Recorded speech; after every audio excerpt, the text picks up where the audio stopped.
JJ Redick walked right into a situation he never expected, and before he could even settle in, Iguodala stared him down and delivered a comment so sharp it instantly silenced everyone around them. I think there's 3 guys that I'm comfortable saying are 3 of the 5 best players ever. These are the top 3. And it's Kareem, LeBron, and Never. Kobe had no flaws. I don't like talking about guys' flaws, but if we're talking about the greatest ever, we should be allowed to pick apart people's games. That's all I'm saying. You can't have any flaws. The moment Kobe Bryant and Michael Jordan were called flawless, the whole vibe changed. JJ Redick immediately shifted in his chair, fully aware that the temperature in the room had just spiked. You could practically feel the tension through the screen, because this wasn't light banter anymore. It was a straight-up shot at the entire LeBron is the GOAT argument, and JJ looked like he was mentally preparing for impact. When they talk about the most skilled players, the same guys always get brought up. It's Kyrie, it's Kobe, maybe Kevin Durant's in there. They don't talk about LeBron. He jumped into damage control mode fast, shifting arguments, redefining terms, and trying every possible angle to ease the moment. But anyone watching could see the reality instantly. Iguodala had just drawn a sharp, unmistakable line across NBA history, and there was no dodging the impact. We'll talk about Shaq because to them, the best player is based on aesthetics, not necessarily performance and effectiveness. And just like that, his comment reignited one of the hottest debates in basketball history. This is where everything really lit up, because what followed proved how divided the hoops world still is when it comes to legacy, greatness, and the true meaning of being flawless. Iguodala didn't hesitate, didn't blink, and didn't soften a single word. He doubled down with full confidence, declaring loud and clear that Kobe had no flaws. Iguodala didn't stop there. He pushed even harder, insisting that Michael Jordan exists in a category of greatness all by himself, instantly turning the room from a calm conversation into a full-on debate about what true dominance really looks like. And this wasn't just some fan throwing out opinions. This was a finals MVP, one of the smartest defenders of his generation, a guy who actually stood in front of these legends and felt their greatness in real time, speaking from battle-tested experience. To him, Kobe and MJ were built differently, operating on a level most players never touch. But buried inside all that praise was a clear, subtle shot at someone else. Someone JJ Redick was absolutely not going to ignore. The tension spiked immediately, because JJ wasn't about to challenge Kobe or MJ head-on. Even he knew that was a fight no one wins, so he changed the entire playing field. Instead of arguing directly, JJ grabbed the word flaw and twisted it into a completely different concept, steering the conversation away from pure skill and toward resume talk.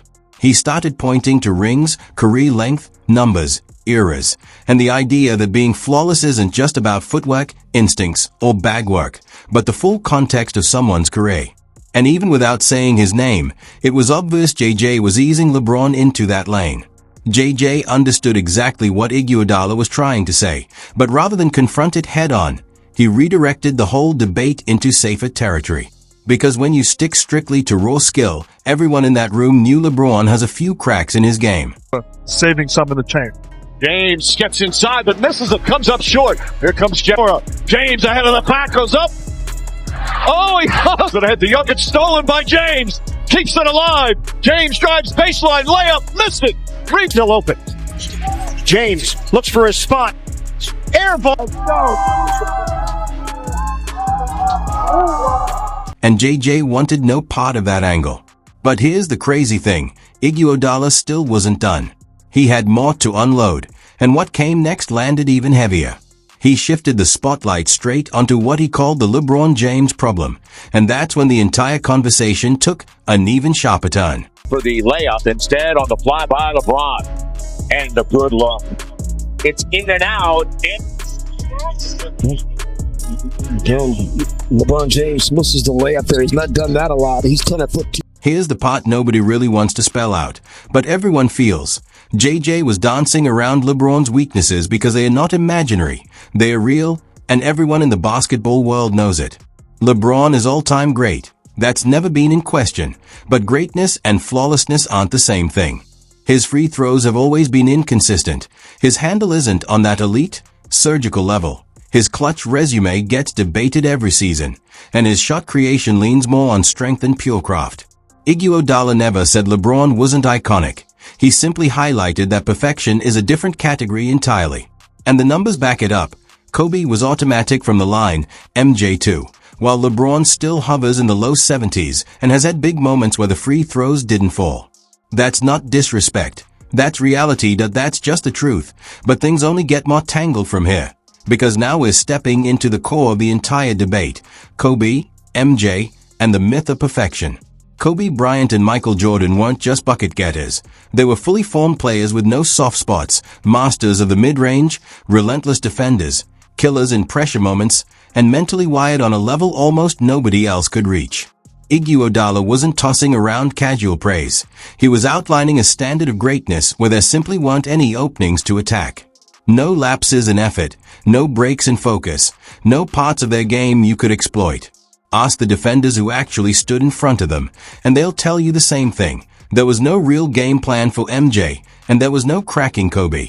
They gave you nothing to target. And that's what leaves one massive question hanging in the air, that if perfection is the standard, the question becomes, can LeBron even compete in that same conversation?